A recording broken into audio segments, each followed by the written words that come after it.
That's 800-249-0627. Set the first button on every radio to News Talk 960. The Patriot, KKNT.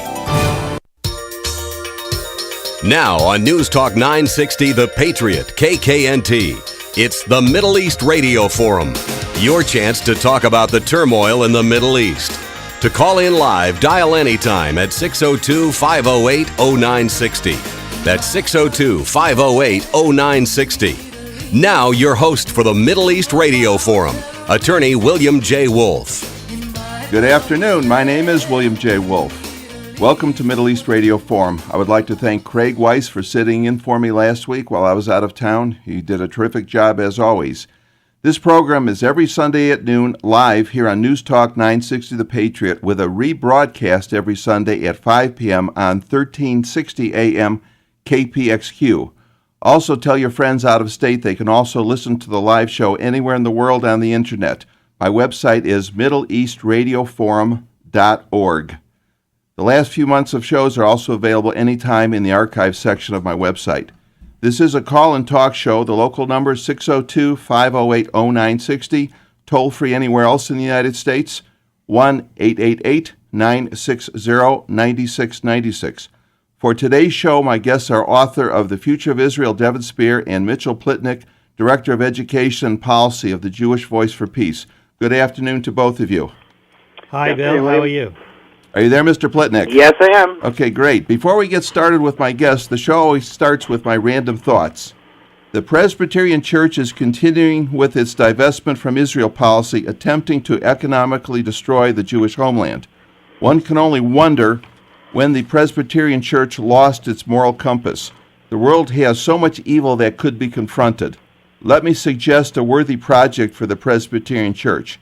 There is an ongoing genocidal slaughter in Sudan where Arab Muslims continue to murder black Christians, with hundreds of thousands already dead and countless others in a dire situation of homelessness, rape, and starvation. Israel rescued tens of thousands of black Africans from Ethiopia. Presbyterian Church, where is your morality? Okay, again, I welcome my two guests to Middle East Radio Forum.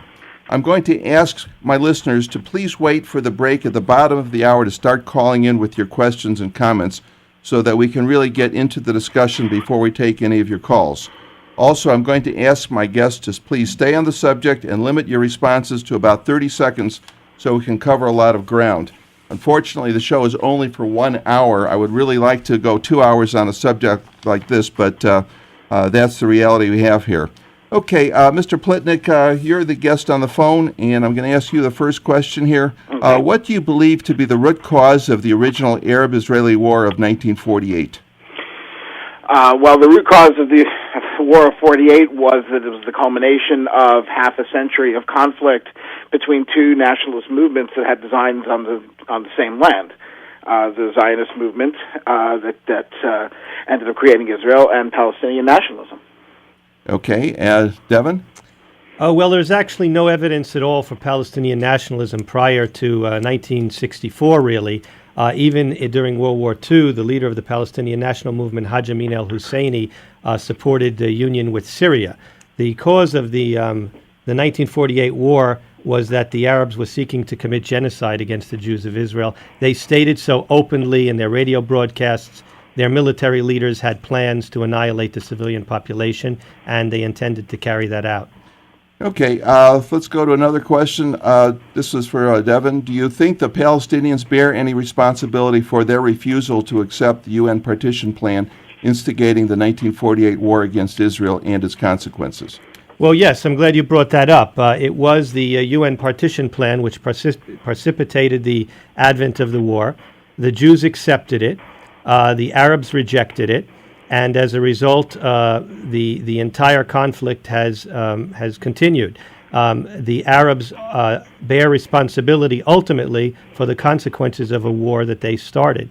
Israel cannot be blamed for the consequences of a war that she did not start, did not seek, or for surviving. Okay, Mitchell, do you have a response? Sure. I think that clearly there are consequences, and clearly, if your question was pertaining to the Palestinians, the Palestinians have in fact, borne the brunt of those consequences. They have paid for that. And the question now is, are we just interested in laying blame, or are we interested in finding a way out of this situation that's been going on for over 100 years?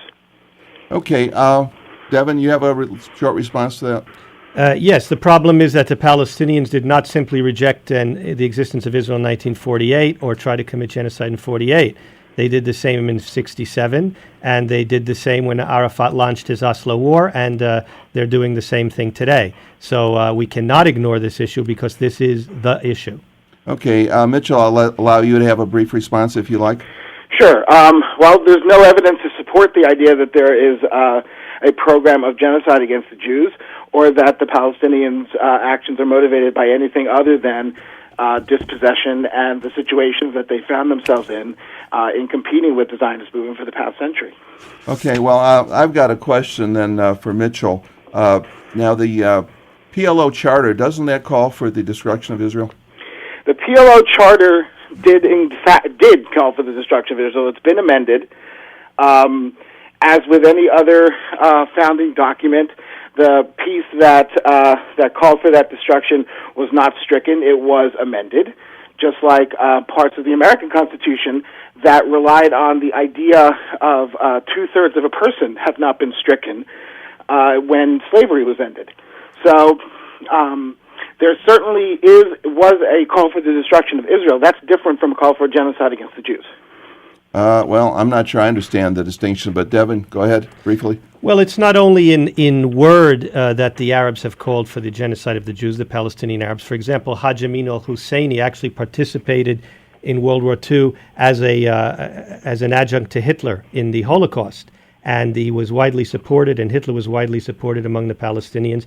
And they have time and again openly called for genocide. For example, Ahmed Shukeri in 1967 on Cairo radio, he was then head of the PLO, said that we're going to throw the Jews into the sea.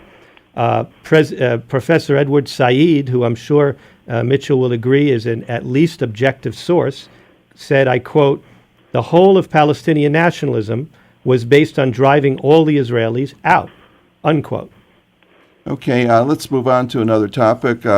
Mitchell, what do you believe to be the root cause of the 1967 Arab-Israeli War, commonly referred to as the Six-Day War? Well, the root cause is the fact that the 48 war never ended. There was an armistice. There was no peace. There was no settlement of that war. So a state of war technically continued to exist for the whole 2 decades. This was complicated by the Cold War, and by the fact that the Arab nationalist movement, is headed by Nasser, saw Israel as the best way to achieve its aims. In other words, conquering Israel would be the best way for Arab nationalism to emerge triumphant. Okay, Devin, do you have a response? Yeah, I to some extent agree that that some of the Arab governments have used the issue in order to solidify their own tyranny. But above and beyond that, they are ultimately responsible for their actions and the consequences of their actions. And even Mr. Plitnick admits here that they are the perpetrators of the war, and they are responsible for the consequences. Well, no, I didn't say they were the perpetrators of the war. That was not the question. The question was what the root causes were. Okay, well, let me follow up. There was clearly one side that struck before the other. Okay, let me follow up on that. Mitchell, wasn't there broadcast by the Arab press just before the Six-Day War that this was going to be a war of extermination? The soil was going to be drenched red with the Jewish blood, and Israel was going to be destroyed? The latest evidence suggests that broadcast never happened. Further, minutes of the cabinet and speeches by such people as Menachem Begin show very clearly that Israel wanted that war to happen, fully expected to win that war, and as Menachem Begin said, we went to war in 1967 because we wanted to. Okay, Devin?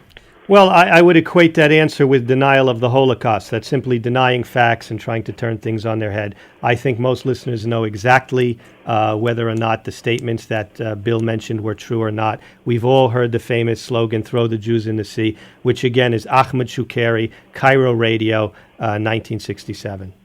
Okay, let's move on to another topic.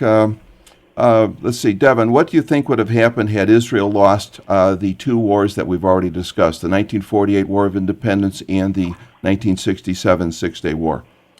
I think that the Arabs would have carried out their threats of genocide. They had the means. The Egyptian army, for example, was armed with poison gas. They had already bombed Tel Aviv. The Jordanians were bombing Kfar Saba and Netanya. They were, from the beginning of the conflict, attacking Jewish civilians, as they still are. So actions speak louder than words, and their actions, even more than their words, show, from that day until this, that their aim was genocide. Just to give you one example, they lost the 48 war, but they did overrun a few Jewish areas, for example, Gush Etzion, and in those areas, they lined up everybody and shot them down with machine guns. Okay, Mitchell, do you have a response? Sure. We can talk about lists of atrocities in the 48 war ad infinitum that happened on both sides. That's what happens, unfortunately and very sadly, in war. There's no doubt that Israel cannot afford to lose a single war. I mean, that's clearly the situation that Israel's in. Israel has not been in danger of losing a single war for some time, and needs to do what Zev Jabotinsky said many years ago that they should do when they found themselves in that position, and that is find a way to come to an accord that can be lived with by both sides. Okay, but I'd still like to get an answer to the question, please, Mitchell. What do you think would have happened had Israel lost either of those two wars, the War of Independence? I think the vast majority of Jews would have fled. Fled? What if they didn't have the ability to flee? What would have happened to them? I haven't the vaguest idea. You don't have an opinion? No. There's any number of possibilities of what could have happened, and that kind of speculation just serves no useful purpose that I can see. And all I would be doing is guessing, just as Devin is. Okay, well, all right, let's go on, please. Shouldn't aggressors in war pay the price following their defeat? Go ahead, Mitchell, you can take that one first. Depends on who. If the aggressors and the payment that's being exacted from those aggressors, if you're defining that as the people, then all that's going to do is lead to more war. It's neither sensible nor just. If you're going to prosecute leaders who make the decision to go to war, that's a different matter. Okay, we're coming up on break. Devin, I don't want to break this up. Go ahead and respond, and then we can continue after the break. My answer is yes. Okay, and how should they be paying the price? What should happen? Well, Germany lost territory in World War II because she attempted to take over the world. Arabs have launched war after war aimed at genocide, and when you launch 5 wars aimed at genocide and you lose, then you pay a certain price in land, in territory. The Arabs sided with the Nazis in World War II, and yet they were rewarded by the world community with a state. The world community and Israel has been overly generous to people who have shown no goodwill whatsoever. Okay, Mitchell, I'll let you respond to that after the break, but we are a slave to the computer, which will cut me off. You're listening to Middle East Radio Forum here on News Talk 960 The Patriot. My name is William Wolf, and I have 2 guests for today's show. We have author Devin Sper. He's the author of the book, The Future of Israel, and we have Mitchell Plitnick of the Jewish Voice for Peace. And I'd like to ask all of my listeners, as I always do, to please utilize the services of my advertisers, and please tell them that you heard about them on this program. That is how the show is brought to you. Please be with us when we get back from the break, and as I said, we'll be taking your calls at the bottom of the hour.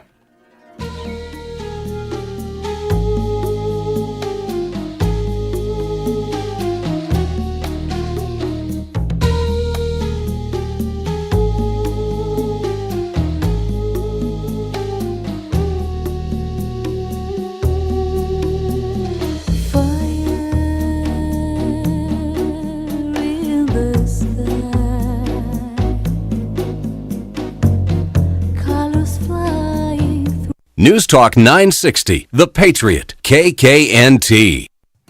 Start this year right with a well-trusted accounting firm here in the Valley, Nelson & Robles PC, certified public accountants in the Valley since 1977. Nelson & Robles PC specialize in monthly accounting and tax preparations for all types of businesses, as well as individuals, trusts, and estates. If you have an accounting or tax need, then call Nelson & Robles PC today at 602-944-4242. That's Nelson & Robles PC, a trusted Valley accounting firm since 1977. 602-944-4242. 4242. Call today. This is William J. Wolf to tell you about my favorite Italian restaurant. Sometimes you just want to relax and be indulged. The attentive staff at Cristo's Restaurant is available to meet your fine dining needs for dinner Monday through Saturday until 10 p.m. and Monday through Friday for lunch. Let them pamper you with mouth-watering Northern Italian continental cuisine. Cristo specializes in fresh seafood, veal, chicken, ossobuco, and pasta dishes that will have you looking forward to your next visit. Enjoy your favorite beverage, a wonderful lunch or dinner, and an unforgettable dessert. And they do the dishes. They are the official Italian restaurant of Middle East Radio Forum. I love their eggplant parmesan and their fish dishes. I'm sure you will have your favorites too. That's Cristo's Restaurant, serving great food for 18 years at 6327 North 7th Street. Call them for reservations at 602-264-1784. That's Cristo's Restaurant, 602-264-1784. Tell them William Wolf sent you there. As an attorney, I get to know who the experts are in every related field. That's how I came to know Dr. Roger Baker. Dr. Baker is a board-certified chiropractic physician who handles accident injuries. His modern office provides every form of up-to-date healing and pain-relieving therapy, including acupuncture for pain relief and digestion aid. Dr. Baker stays on top of what's new so that his patients have the latest advances in care. Take it from me, you're in the right hands with Dr. Roger Baker. That's Dr. Roger Baker, 602-249-4508. If you're looking for a complete quality computer service company that is knowledgeable, reliable, professional, and fast, you need Ultimate Computer Concepts of Phoenix. We offer service and support for all of your computer needs, and we've been serving the Valley for over 10 years, specializing in computer systems and software, internet service, security, networking, and website hosting and development. Call 602-230-4747 or visit us online at uccinc.net. Whenever I pass the corner of 7th Street in Maryland, it's hard to resist making a quick stop at the Maryland Deli and Mini Mart. If I need a cup of coffee, it's always fresh. If I'm in the mood for iced tea, they serve the best China Mist. If I'm hungry, they make the freshest deli sandwiches around with boar's head meats, of course. For a quick treat, they've got Ben & Jerry's ice cream. Need gas? Use your Shell card or their ATM. Open 7 days a week from 5 to 11. The place is always clean and attractive. Seems like there are mini marts on every corner, but there's only one Maryland Deli and Mini Mart, corner of 7th Street in Maryland. Patriot listeners, mark your calendars because another Patriot Forum is coming your way Thursday, May 12th, and this time it's with Hugh Hewitt. Once again, we will gather at the beautiful Montera at Westworld in Scottsdale, where Hugh Hewitt will broadcast his show live from 3 to 6 p.m. The doors will open to the public at 5 p.m. for the last hour only of Hugh's show. Then you'll enjoy a special speaker series with some of our local Patriot sponsors. Hugh Hewitt himself will address us with the eloquence, sharpness of mind, and dry wit we all love to hear, followed by a Q&A time with the Patriot audience. Hugh will also have copies of his new book, Blog, available for purchase and signing. And if you're hungry, don't worry. A delicious buffet dinner, including a beverage, will be available for purchase at the door. So put this on your calendar now. The next Patriot Forum with Hugh Hewitt, coming to the Montera at Westworld, 16601 North Pima Road in Scottsdale, Thursday night, May 12th. For more details, visit kknt960.com. Good thing. Tell your friends about News Talk 960, The Patriot, KKNT. You're listening to the Middle East Radio Forum on News Talk 960, The Patriot, KKNT. To join in the conversation, call in anytime at 602-508-0960. That's 602-508-0960. Now, back to your host, Attorney William J. Wolf. Welcome back to Middle East Radio Forum. My name is William Wolf. I have two guests today, Mitchell Plitnick of the Jewish Voice for Peace and Devin Sper, author of The Future of Israel. And in addition to the local number, there is a long-distance toll-free number, 1-888-960-9696. But I have asked all of the listeners to please wait for the bottom of the hour to start your calls, and then we'll get to the calls as soon as they come in. Before we took the break, we were talking about whether or not aggressors in war should pay a price following their defeat. And I want to get in specifically to the fact that Israel now is in control of certain parcels of land commonly known as the Golan Heights, the West Bank, and the Gaza Strip. Mr. Plitnick, can you please comment on whether or not Israel should in fact be in control of these areas? And if not, why not? Well, the answer that I would give is no, they should not. And the why not is very simple. The why not is that if they relinquish these territories, the West Bank, the Gaza Strip, the Golan Heights, they have given, they have fulfilled the conditions that the Arab world and the United Nations and everybody else has set down for peace. If that peace is violated, then there is clarity and of an absolute and irrefutable nature that peace has been violated, and Israel, I think, would have global support in doing whatever it needed to do at that point. But it should take advantage of the opportunity that its military strength affords it and try and grab this opportunity for peace. Okay, Devin, do you have a response? Yes. If aggressors in war, as the Palestinians and the Arabs have been in 5 wars, don't pay a price for their aggression, then what's to dissuade them from future aggression? And as to what Mitchell just said, there is always a point of view on the left that in the next war, we will all understand Israel's position. They have been given ample opportunity. They have violated every agreement over a period of 50 years. And there is absolutely no reason why you should not be supporting Israel today if your criteria is that the person who violates the previous agreement is now on the wrong side. Because they certainly violated the Oslo Accords and every other agreement that they have signed. Okay, I've got a follow-up. Mitchell, I think you're referring to UN Resolution 242 when you're talking about returning land? Mm-hmm. Among other things, yes. Okay, am I correct or am I not correct that 242 does not require the return of all the land, just part of it for secure borders to be established, and that as part of that, security is very important? The resolution itself says that Israel would withdraw from the lands that it occupied in 1967. Now, the question that has arisen is around the word "the" and whether or not that word is actually in there. It's in the French translation and not the English, and so there's been debate. So without the word "the" making it specific, people argue that Israel does not have to give up all that land. Now, in subsequent events, through subsequent negotiations, there has been an agreement that the Palestinians have acknowledged as well, that there could be exchange of land, so it doesn't have to be the exact territory, that there is room for negotiation on that part. Since the Palestinians have agreed to it, take advantage of that. Okay, let me get Devin's response, please. Devin, go ahead, please. Well, there is certainly no agreement even within the Palestinian factions. For example, I'm sure Mitchell will agree that neither Hamas, Islamic Jihad, Al-Aqsa Martyrs Brigade agrees to Israel's existence in any borders. And this is the real problem and has been from day one. It's not the size of Israel. It's not the location of her borders. It's her existence in principle as a Jewish state to which her enemies object. And therefore, moving the borders, as Mitchell and people like him propose, does not solve the problem. Okay. Mitchell, let me ask you a question. Is there any reason that justifies the targeting of civilians? Absolutely not. Okay. And Devin, I would assume you agree with that, but go ahead, speak for yourself. I agree with what Mitchell said. Absolutely not. All right, great. So at least we have agreement on some point there. Okay, now, let me ask Devin, why does a Jew not have the same right to live in Hebron as does an Arab? Well, I believe a Jew does have the same right to live in Hebron as does an Arab. I think that in this country, if we said that a person could not live in, let's say, San Francisco, in a certain neighborhood because he was a Jew, even if his neighbors were hostile, we would consider that racism, and we would not remove the Jew, but we would enforce his right to live there. And the Israeli army in Hebron and throughout the land of Israel enforces the rights of Jews to live wherever they want and will continue to do so.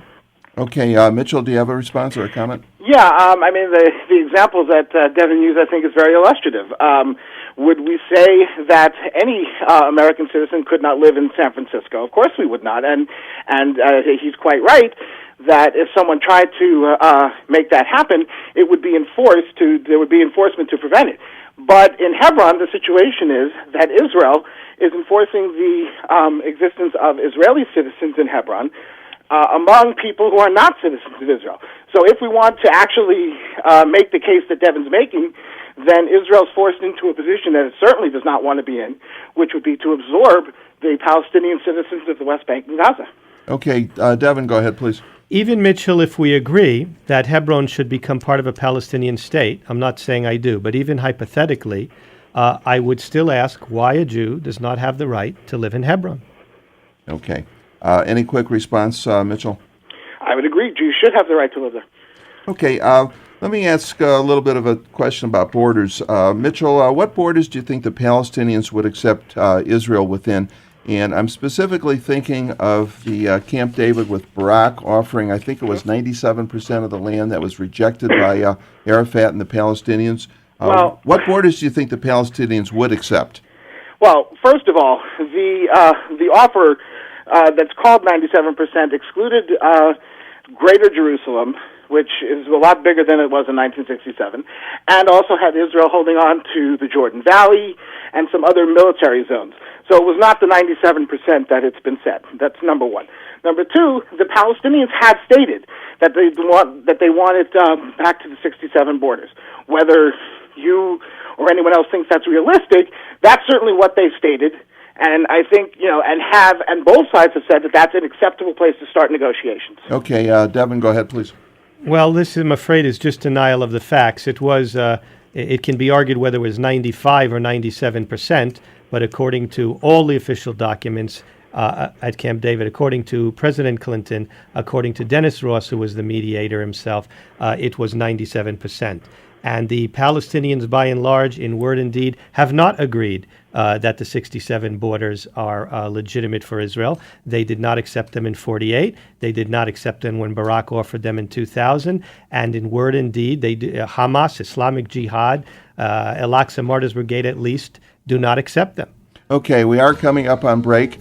You're listening to Middle East Radio Forum here on News Talk 960, The Patriot, KKNT. My name is William Wolf. I have two excellent guests today, Devin, Sper, and Mitchell Plitnick. We're going to take your calls after this break, so please call in. We'll be right back.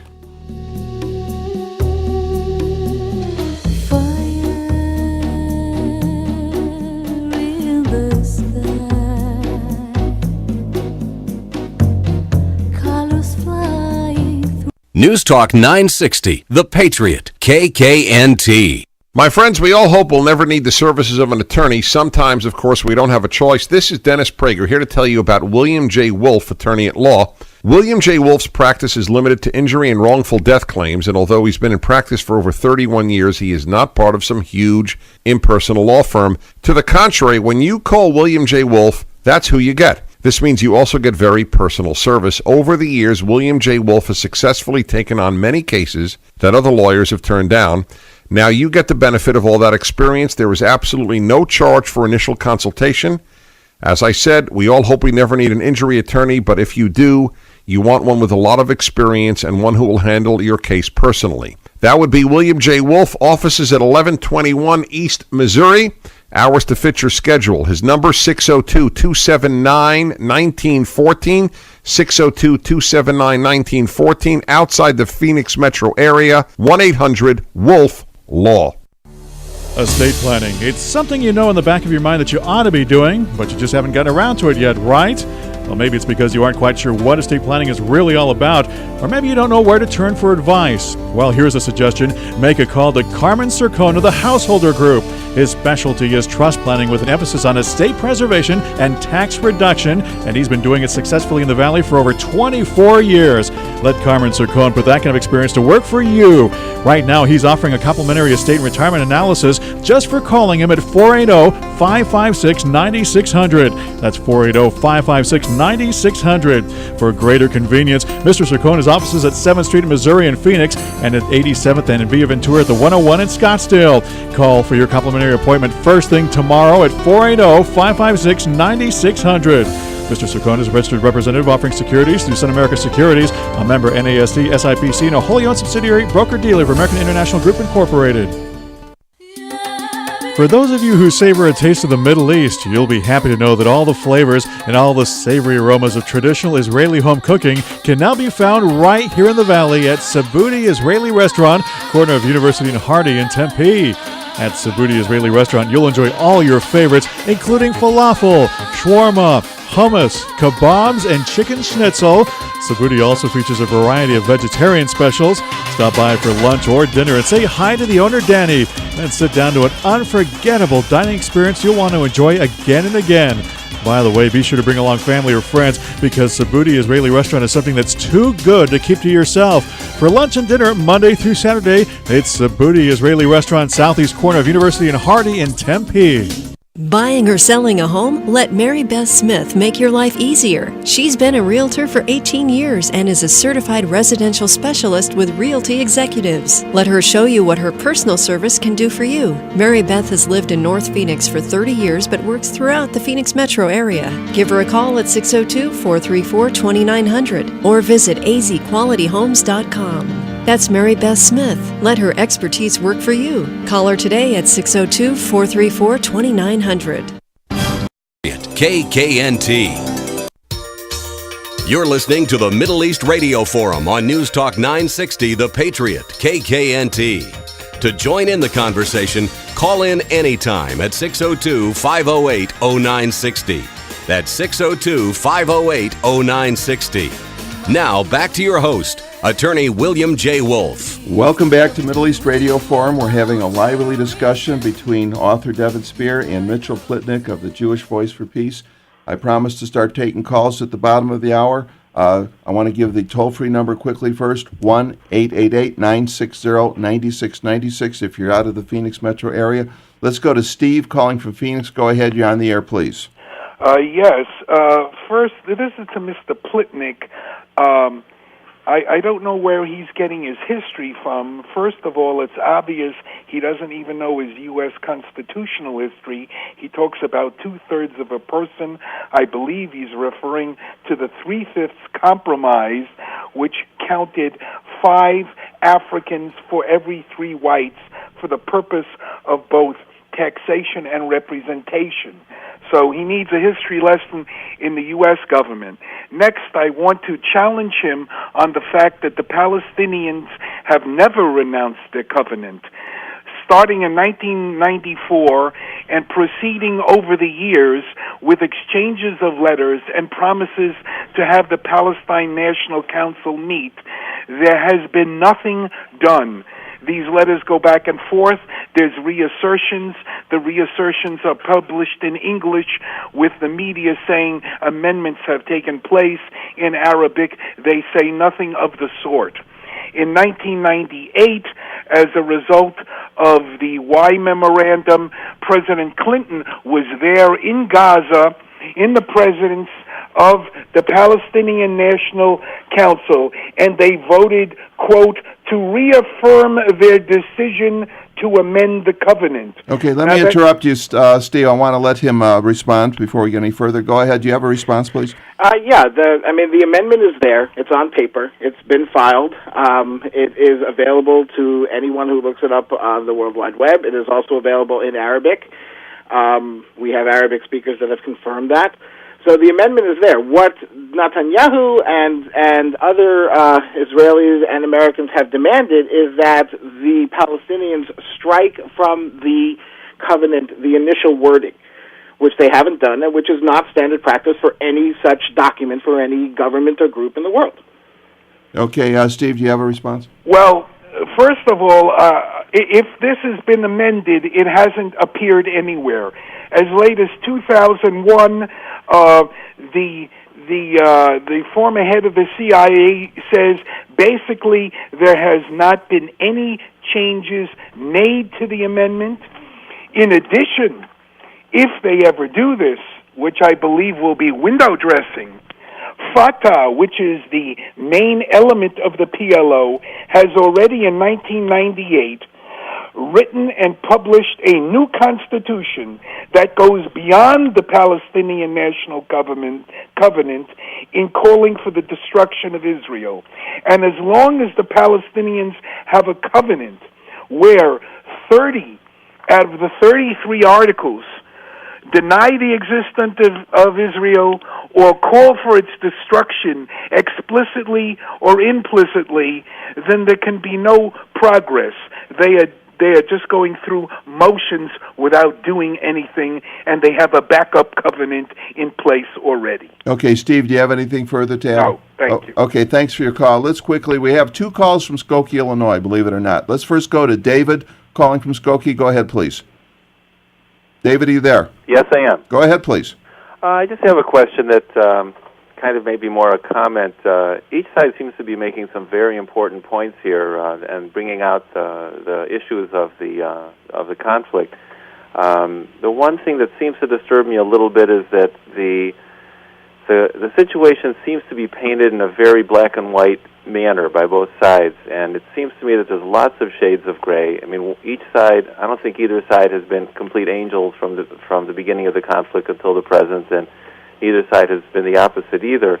It just seems like there are many shades of gray in between that need to be explored. Okay, David, hold on a second, please. We're coming up on break. Devin, quickly, you have a response? Okay. Yes, I want to absolutely reject that type of thinking. There are no more shades of gray between Arabs who are terrorizing Jews and Jews seeking to defend themselves from that terror than there were between Ku Klux Klansmen who were terrorizing blacks and blacks who sought to defend themselves from terror. Okay, Mitchell, do you have a response? Yeah, I mean, I couldn't disagree with Devin more. I think that thinking is exactly why this conflict is not shown any signs of ending.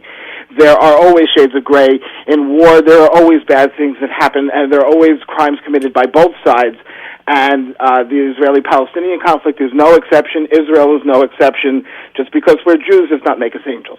Okay, I'm going to ask David, can you stay on the line, please, because I want to carry you through the break because I want to finish this. And Chaim, also calling from Skokie, please stay on the line. I'm sorry, we're going to have to catch your question after the break. You're listening to Middle East Radio Forum. My name is William Wolf here on News Talk 960 The Patriot.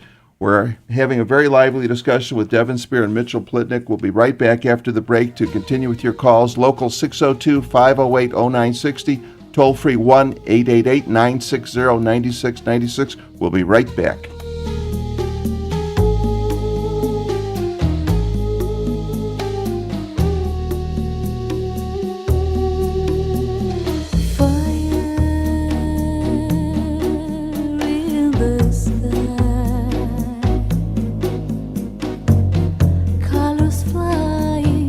News Talk 960, The Patriot, KKNT.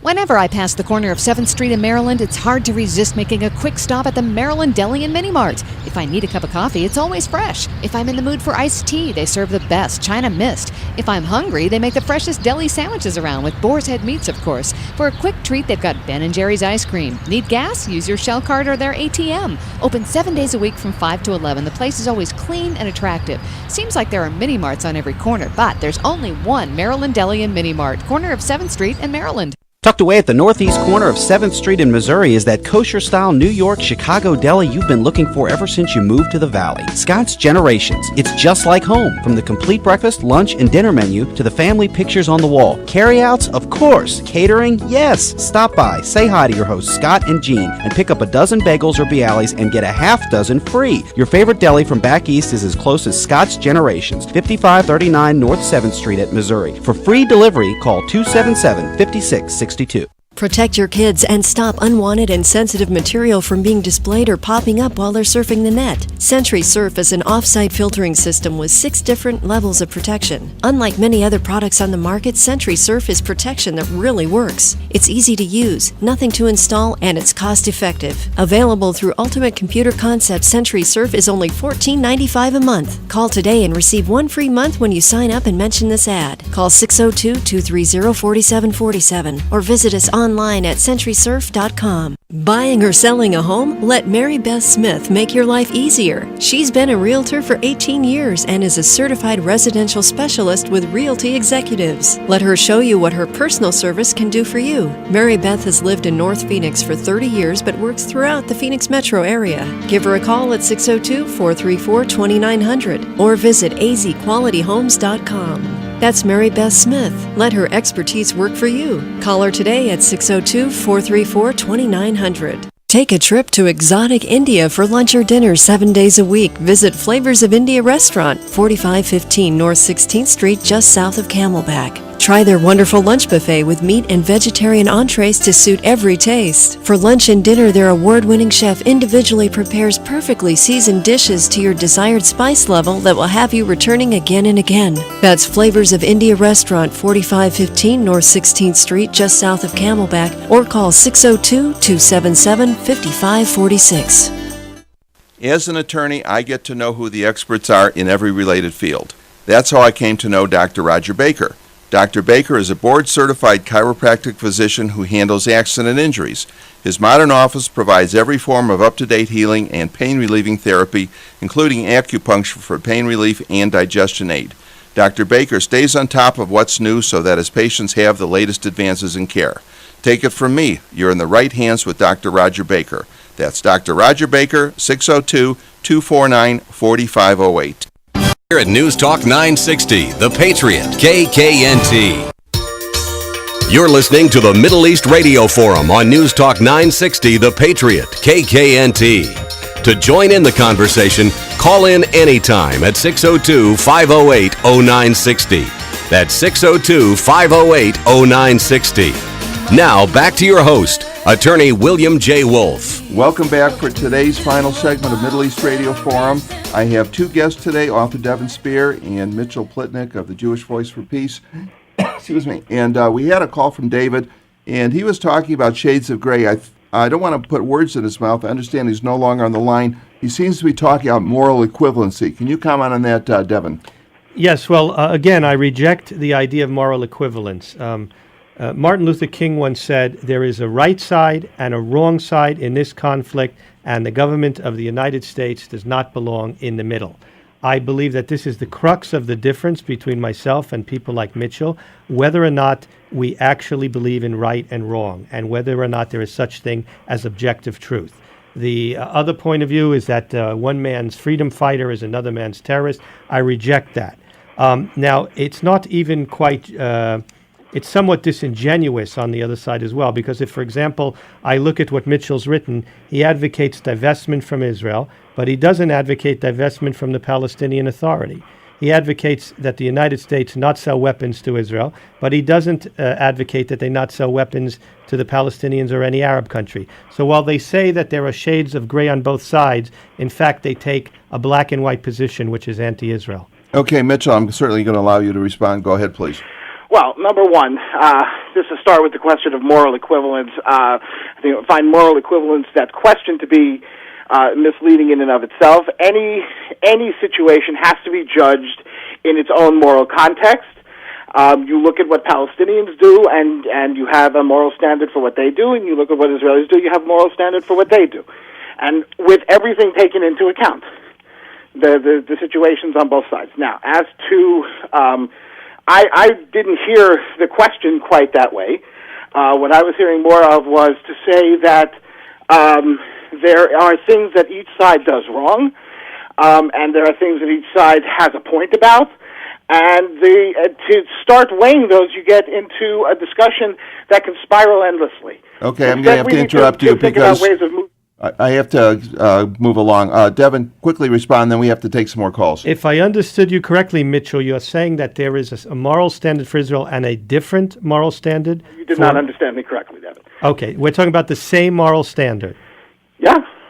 Okay, then why is it that you call for divestment from Israel but not from the Palestinian Authority? I don't call for divestment from Israel. Well, would you like me to quote you from your own you'll words? find that what I call for is divestment from the occupation. Those are not the same you don't things, call, and I think you don't know call that. for an American boycott of suspending military aid on Israel, but not on the Palestinians? I call for, I'm sorry, could you repeat? I didn't hear what you I'll said. quote you. We call upon the United States to suspend military aid to Israel and on U.S. corporations, such as Caterpillar, to stop supplying the Israeli army. And yet nowhere have I seen anything you've written, and I could be wrong, correct me if I am, that calls on boycotting Arabs, the Arab side. Well, number one, I have written that all American arms and military aid should be distributed according to American law, which says that the recipients have to respect international human rights norms. That would clearly... And the Palestinians respect human rights laws? Absolutely not. And then that why was haven't clearly- you that why was haven't clearly- you called and for a that's the boycott on principle- them? That's the principle under which that statement comes out. Well, that's not, in fact, the statement. The statement is we call upon the United States to suspend military aid to Israel and on U.S. corporations such as Caterpillar to stop supplying the Israeli army. A Jewish force.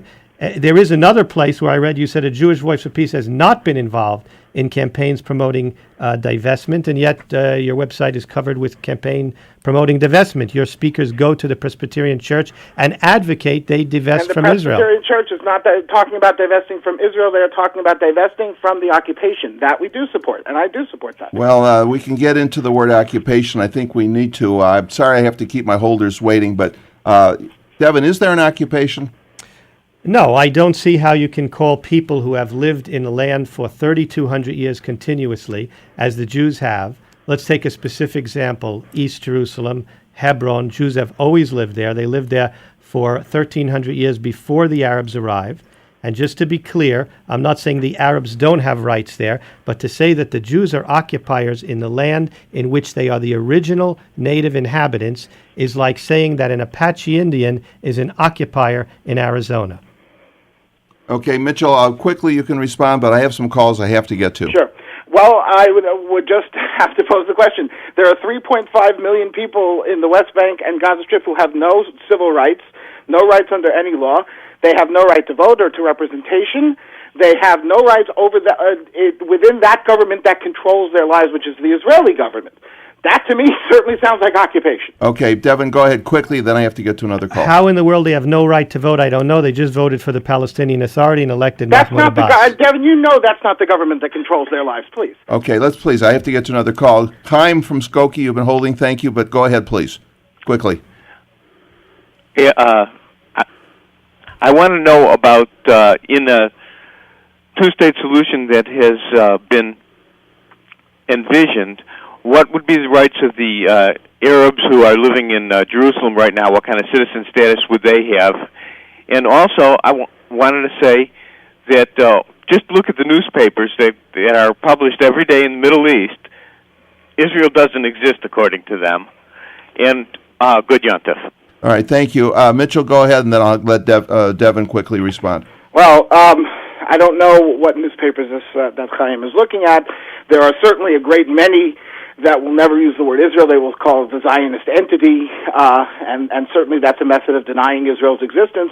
There are other ones that don't play that game. So there's a variety like there is anywhere else. Okay. But as to the question of the Arabs that are currently in Jerusalem, this would obviously depend on what the status of Jerusalem is. Presumably, if that where they are living was under Palestinian sovereignty, they would be citizens of the Palestinian state. Can you comment, please, Mitchell, on what was the status of the Jewish holy sites prior to the Six-Day War? This is one of the things that messes the entire situation up, because I think, and I suspect Devin will agree with me on this, I think this is one of the things, I mean, Jews have had 19 years where they could not visit their holy sites. This was an awful, terrible thing. Okay, let me and I understand that it makes it very hard for Jews to trust that Arabs will allow that access. Okay, Devin, go ahead, please. Well, on the first question to the caller, Arabs have full citizenship in Jerusalem, so it's not a hypothetical question. They vote for the Knesset, they have full civil rights, and I submit that there is no Supreme Court or court of law in the Middle East that gives more rights to an Arab than does the Israeli court system. And I want to agree with the last statement that Mitchell made. Absolutely, the fact that they would not allow us to visit our holy sites, and more than that, destroyed our holy sites in destroying all the old synagogues in Jerusalem, in the 400, 600-year-old synagogues, in destroying in the year 2000 Joseph's tomb. They have lost their rights to administer those, and it's not reasonable to ask us to give those over to their authority again. Okay, we have to go at another call. I don't want to have anybody miss out. Mike, you've been patiently waiting from Phoenix. Go ahead, please. Mike, are you on the air? Thank you. I have a question for Mitchell. And that he said that Jewish people are not allowed to live in Hebron, but he didn't give a reason why, even if it's turned back over to the Arabs. And I'd also like to know how come Jewish people have been in areas like Persia and Iran and Iraq for thousands of years. They also were asked to leave, and they were tortured, killed, sent out of these lands, as well as every Arab nation in the world, save one, which is Morocco. and even now that's very tenuous. I don't understand why Mitchell would support a group of people who have asked for the destruction of the Jewish people, and later down the line they'll ask the destruction of the Christian people as well. All right, thanks. Hang up and I'll listen. Thank you. Go ahead, Mitchell. You have a response? Well, number one, I think, and I'm glad that you archived this on the web, because I think that your listener will play it back and realize that I said that Jews should have the right to live in Hebron. And I think, Devin, you remember that I did say yes to that question when you asked it to me. Okay.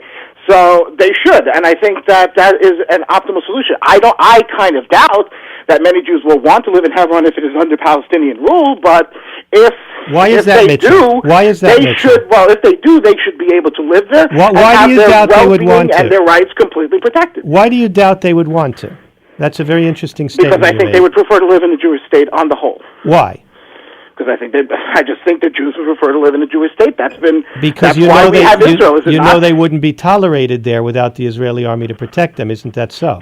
I don't know, but I think even if they were, I think even if they were tolerated, I think they'd prefer to live in a Jewish state. Okay. So that's. I have to go on. I'm going to not get all the callers on if I don't. Bonnie calling from New York. Go ahead, please. You're on the air. Yes, I was just I wanted to go back to another question that was asked earlier. I didn't think was given due time regarding each side had not been a complete angel, and that there were definitely Jews that had not followed through with their completely moral agendas. And I know that it has been the same on the Arab side, and I just wanted to explore that to point out that you can't treat an issue as though it's completely black and white, because you have to find a middle ground, wherever that middle ground may be, in order to ever come to any kind of consensus, any kind of compromise. Okay, thanks for the call. I have to get the answers now. Devin, go ahead, and I'll have Mitchell respond. First of all, I disagree on basic principle. As Martin Luther King said, sometimes there is right and there is wrong, and the answer does not lie in the middle. As for one side being a complete angel, no one is talking about the Arab side being a complete angel or not. We're talking about a side which aims at genocide and a side which aims to protect itself from genocide, and there is no moral equivalence between those two things. Okay, thank you.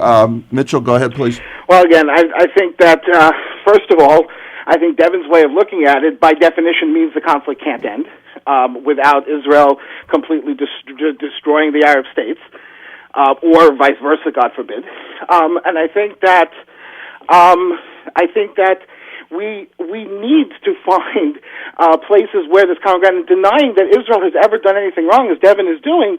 I just find that, first of all, it absolutely flies in the face of the facts, and even on the most basic level, and absolutely counterproductive. Okay, Devin, go ahead. Then I have one more call. I have not denied that Israel has never done anything wrong, but there is a basic difference between a small democracy struggling to survive and those seeking to destroy it. If you don't understand that moral difference, then you don't know the difference between right and wrong.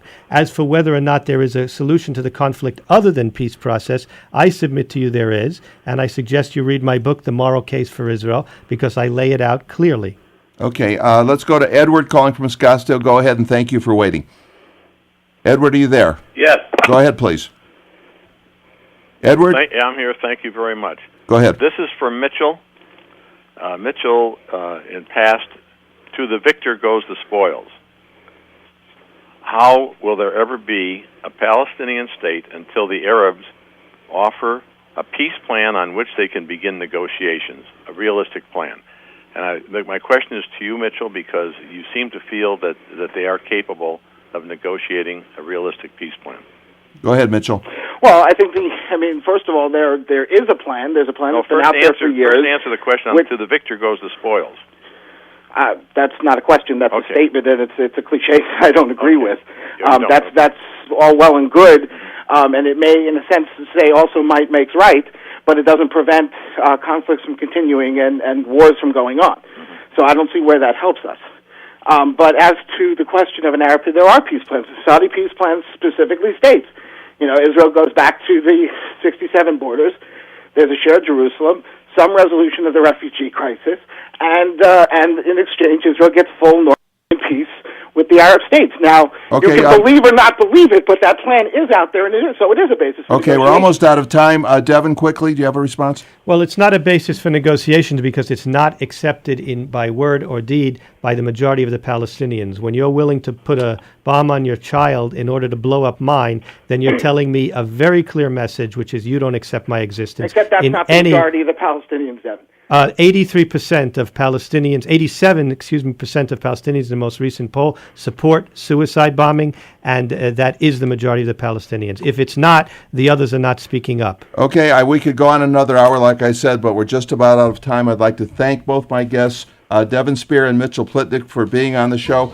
Next Sunday, my guest will be author Harvey Kushner. He wrote a book called The War on the Home Front to explain if you live in an American city, there are Islamic terrorists living nearby planning new opportunities to strike. I don't think you're going to want to miss that show. That should be just a terrific show, and I'm looking forward to doing that show. Again, the show is available to you every Sunday at noon live here on News Talk 960 The Patriot, with a rebroadcast at 5 p.m. on KPXQ, which is 1360 a.m. So if you missed the live show, you can always catch the replay. And also on MiddleEastRadioForum.org, you can also listen to the shows on the archives. Thanks for listening, and we'll be with you again next week. Here is the place where she will die. She's looking far, far away. Hi, I'm Dr. Katie Rodan. Dr. Kathy Fields and I created Proactive Solutions